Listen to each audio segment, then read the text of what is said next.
Hello everyone, welcome to advanced astrology by MV.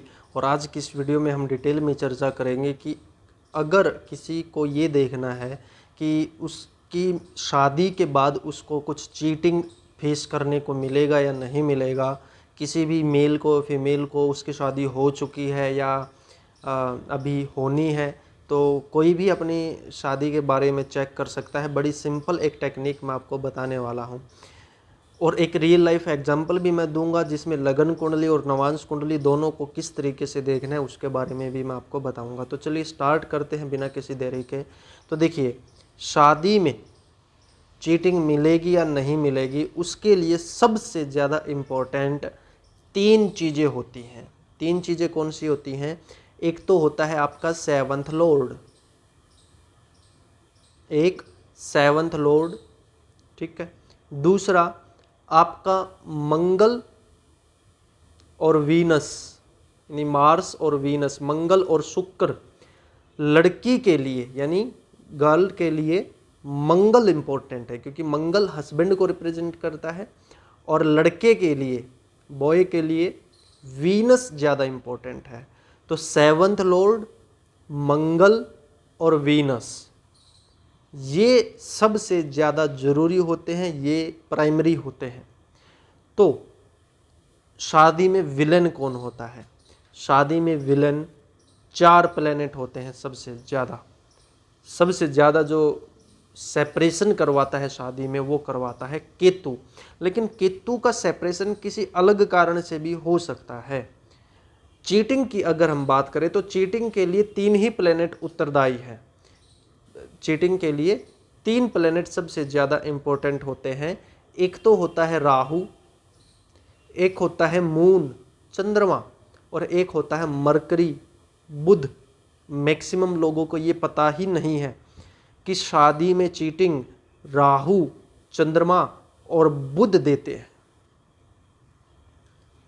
ठीक है। राहु, चंद्रमा और बुध, केतु चीटिंग नहीं देता।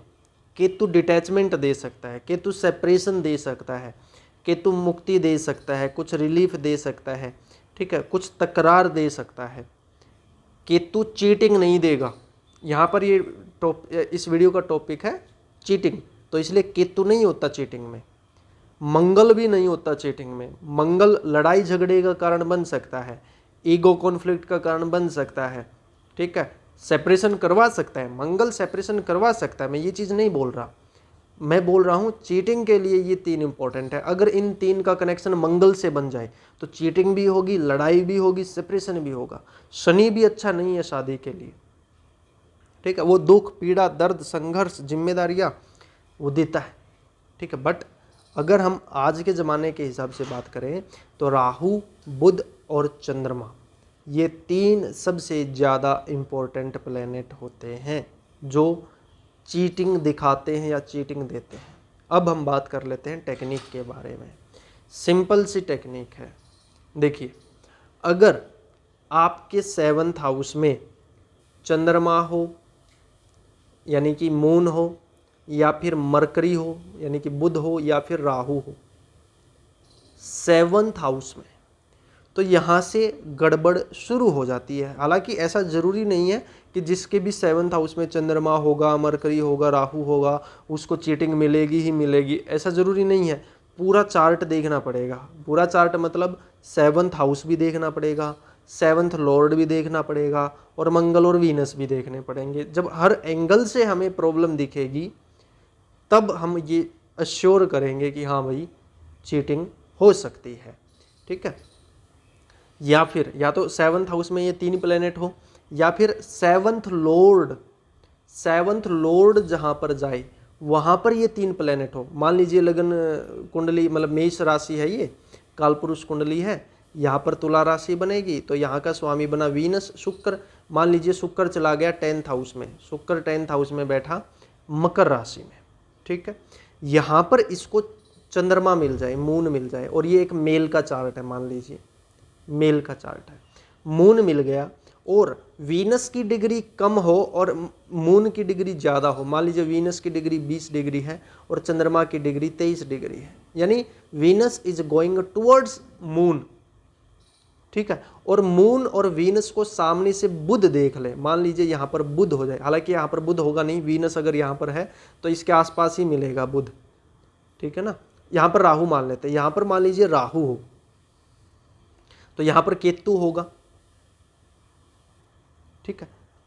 और बुध यहाँ पर हो सकता है, मान लीजिए यहाँ पर बुध है। अब देखिए सिचुएशन क्या बन रही है, दोबारा से देखिए, 7th लॉर्ड वीनस यहाँ पर गया, वहाँ पर उसको आगे मिल गया मून, और यहाँ यहीं पर साथ में केतु भी है, ठीक है। और यहाँ पर बैठा है राहु, ठीक है। और यहाँ पर मान लीजिए मरकरी है, बुध है। अब यहाँ पर सिचुएशन कितनी इंटेंस बिगड़ी हुई है। अगर ये किसी एक मेल का चार्ट है तो यहीं से हम बोल सकते हैं कि शादी में चीटिंग है। क्यों? क्योंकि देखिए 7th Lord Venus 10th house में गया, हाउस थोड़ा बहुत ठीक है लेकिन बाकी चीज़ें बहुत गड़बड़ हैं। क्यों? क्योंकि ये मरकरी जो तुला राशि में बैठा है ना, तो इस मरकरी के पास वीनस की एनर्जी है, इस वीनस के पास इस मरकरी की एनर्जी है। जो भी प्लेनेट तुला राशि में बैठता है, वीनस की राशि में बैठता है या टोरस राशि में बैठता है, उसके साथ सीधा संबंध बन जाता है वीनस का, ठीक है। तो वीनस मरकरी की एनर्जी लेकर गया, किसके पास गया? चंद्रमा के पास गया। और चंद्रमा के पास किसकी एनर्जी है? राहु की एनर्जी है। क्यों? क्योंकि ये देखिए राहु कर्क राशि में बैठा है, कर्क राशि में जो भी प्लेनेट बैठेगा उसके साथ चंद्रमा का संबंध बन जाएगा।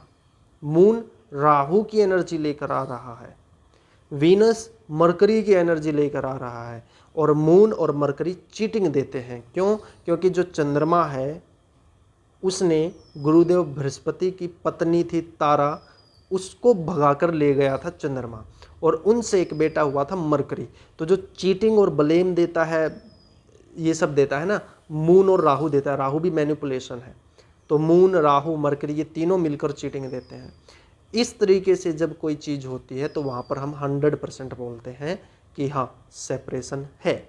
या फिर दूसरा केस हम डिस्कस कर लेते हैं, एक अलग सा केस हम डिस्कस कर लेते हैं। मान लीजिए फीमेल का चार्ट है, एक फीमेल के हिसाब से, आप मेल हो या फीमेल हो, बस वीनस और मंगल को रिप्लेस कर देना है, बाकी चीज़ें एप्लीकेबल है, बाकी सारी चीज़ें सेम है। जहाँ पर मैं वीनस बोलूँ वहाँ पर मंगल ले लीजिएगा, जहाँ पर मैं मंगल बोलूँ वहाँ पर वीनस ले लीजिएगा। अगर आप मेल हो तो वीनस लेना है, अगर फीमेल हो तो मंगल लेना है, ठीक है। अब देखिए मान लीजिए कालपुरुष कुंडली ही हम मान लेते हैं, और ये एक फीमेल का चार्ट है, ठीक है, फीमेल का चार्ट है। राहु यहाँ पर बैठा है और राहु यहाँ पर है, एक सेकंड, राहु यहाँ पर है और केतु यहाँ पर है, ठीक है। और जो 7th लॉर्ड वीनस है वो यहाँ पर चला गया, ठीक है। और मंगल यहाँ पर है, ठीक है। और यहीं पर बुध भी है, यहीं पर वीनस और मरकरी एक साथ है, ठीक है। आपको लगेगा 7th लॉर्ड 9th हाउस में बहुत एक्सीलेंट पोजीशन है, ये है वो है, बट यहाँ पर बहुत बड़ी ट्रबल है। या फिर मरकरी को यहाँ पर ना लेके चलिए यहीं पर ले लेते, कोई दिक्कत नहीं है। अब देखिए 7th लॉर्ड यहीं पर शनि और ले लेते हैं, एक प्लेनेट और ले लेते हैं, यहाँ पर शनि भी है, 9th हाउस में शनि भी है। 7th लॉर्ड शुक्र 9th हाउस में गया, लेकिन वहाँ पर उसको कौन मिला? मरकरी मिला और शनि मिला। और यहाँ पर ये जो शनि बैठा है ये प्योर शनि नहीं है, ये राहु की एनर्जी लेकर गया है, ये राहु की एनर्जी लेकर गया है, ठीक है। जो मंगल है, मंगल केतु के त्रिकोण में है, नाड़ी के हिसाब से मैं बता रहा हूं, त्रिकोण देखना आपको, त्रिकोण में कौन सा प्लेनेट है, बहुत इंपॉर्टेंट रोल प्ले करता है। और फिर उसको डिग्रिकली अरेंज कीजिए, उसको डिग्रिकली अरेंज कीजिए, ठीक है। मंगल केतु के त्रिकोण में, शनि के त्रिकोण में, बुध के त्रिकोण में, और शनि भी राहु की एनर्जी लेकर जा रहा है, और 7th लॉर्ड भी मरकरी के इन्फ्लुएंस में है, और उस वीनस जो 7th लॉर्ड है, 7th लॉर्ड के पास मरकरी भी है, वो खुद 7th लॉर्ड भी केतु के ट्राइन में है, और वो खुद 7th लॉर्ड के साथ शनि भी बैठा है जो कि राहु का डिस्पोजिटर है। यहाँ से चीटिंग कंफर्म होती है। अब अगर आप डायरेक्टली देखोगे 7th हाउस खाली है लेकिन फिर भी चीटिंग है। ठीक है, तो एस्ट्रोलॉजी बहुत डीप सब्जेक्ट है। हाँ, आपको काफ़ी प्रैक्टिस करनी पड़ती है, सीखना पड़ता है। ठीक है, तो अगर आप सीखना चाहते हो तो डिस्क्रिप्शन से नंबर मिल जाएगा, कोर्स चला हुआ है, वहाँ से आप सीख सकते हो। एक रियल लाइफ एग्जाम्पल मैं आपको दे देता हूँ, वहाँ से आपको समझ में आ जाएगा। जैसे आपने लगन कुंडली देखी है वैसे आपने नवांश कुंडली भी देखनी है। अब देखिए, ये भी एक फीमेल चार्ट है। शादी के विदिन 1 वीक इसको पता चल गया कि इसका हस्बैंड चीटिंग कर रहा है, किसी और लड़की से बातें कर रहा है, और 1 महीने के अंदर अंदर तो शादी बिल्कुल तहस नहस हो गई, 1 महीने के अंदर। क्यों? देखिए, 7th हाउस में कौन है? मरकरी है। 7th लॉर्ड कौन है? 7th लॉर्ड खुद मून है। ठीक है, यानी कर्क राशि में मरकरी बैठ गया 7th हाउस में, तो 7th हाउस में चंद्रमा की भी एनर्जी है। दो जो सबसे बड़े चीटर मैंने बताए, मरकरी और चंद्रमा, वही 7th हाउस में बैठे हैं। और 7th लॉर्ड लगन में तो गया, लेकिन सामने से बुध देखता है इसको, और जो शादी का कारक है वीनस भी इसके ट्राइन में है। और देखिए, जो मंगल है, एक तो मंगल बुध की राशि में बैठा और केतु के ट्राइन में चला गया। जो मंगल है केतु के ट्राइन में चला गया, और ध्यान से देखोगे ना, मंगल की भी 9 डिग्री है, केतु की भी 9 डिग्री है, इसलिए जस्ट आफ्टर मैरिज सेपरेशन हो रहा है। डिग्री ये रोल प्ले करती है। अगर डिग्री के लिए ज़्यादा होता है ना, गैप होता, मंगल 9 डिग्री का, केतु 19 डिग्री का, तो 2, 4, 5, 10 साल बाद वो सेपरेशन होता। But just after marriage separation हो रहा है। क्यों? क्योंकि मंगल और केतु की डिग्री क्लोज है। और ये जो मंगल के साथ जो सूर्य बैठा है ना, मंगल के साथ है जो सूर्य बैठा है, ये सूर्य भी प्योर नहीं है। ध्यान से देखिए, सिंह राशि में राहु बैठा है, सिंह राशि में राहु बैठा है। राहु का राशि स्वामी सूर्य मंगल के साथ चला गया। 7th हाउस में मरकरी है, मंगल केतु के त्रिकोण में है, और मंगल हस्बैंड को रिप्रेजेंट करता है। फीमेल का चार्ट है, तो फीमेल को चीटिंग फेस करने को मिली है। ठीक है, और ये हमारे गांव की ही फीमेल है, इसलिए उनकी परमिशन लेके मैं ये चार्ट शेयर कर रहा हूँ। ऐसा मत सोचना कि मैं अननेसेसरी जो भी मेरे से कंसल्टेशन लेता है किसी का भी चार्ट में शेयर करने लगता हूँ। किसी का भी चार्ट में शेयर नहीं करता, बाकायदा उसका कंसेंट लेकर उसकी मर्जी से मैं कोई भी चार्ट यहाँ पर एक्सप्लेन करता हूँ, और नाम पता एड्रेस तो कुछ बताया ही नहीं जाता। ठीक है, अब देखिए नवांश कुंडली में। देखिए, नवांश कुंडली में भी ट्रबल है।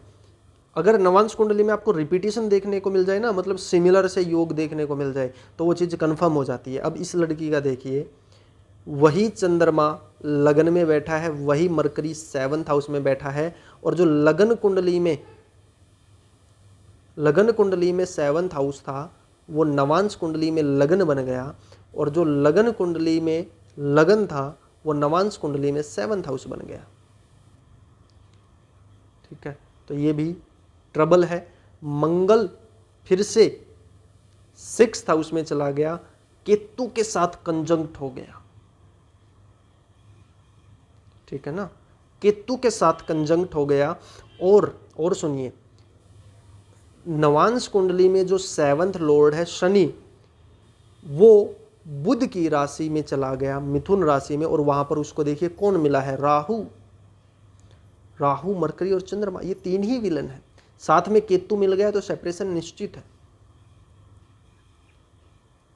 ठीक है ना, तो इस लड़की का डाइवोर्स हो चुका है।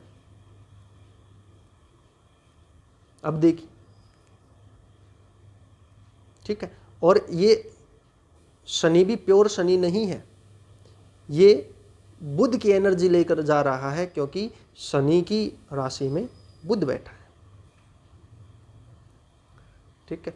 तो आई थिंक आपको चीज़ें समझ आई होंगी कि एस्ट्रोलॉजी किस तरीके से काम करती है। मल्टीपल एंगल से हमें देखना पड़ता है, मल्टीपल, क्योंकि इस दुनिया में 800 करोड़ लोग हैं, सबकी कुंडलियाँ अलग होती हैं, परमुटेशन कॉम्बिनेशन बहुत बनते हैं, ठीक है।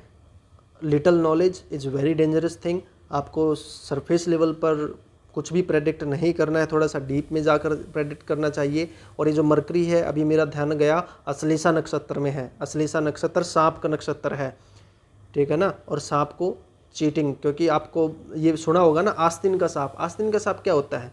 धोखा देने वाला। मरकरी अश्लेषा नक्षत्र, अश्लेषा नक्षत्र सांपों का है, 7th हाउस में असल, ये आप समझ सकते हो। तो चीटिंग प्रोमिनेंट थी, ठीक है। तो आई थिंक आपको काफ़ी कुछ चीज़ें सीखने को मिली होगी, ठीक है। कोर्स और कंसल्टेशन के लिए डिस्क्रिप्शन से आपको नंबर मिल जाएगा। मिलते हैं आपसे अगली वीडियो में, तब तक के लिए जय श्री राम।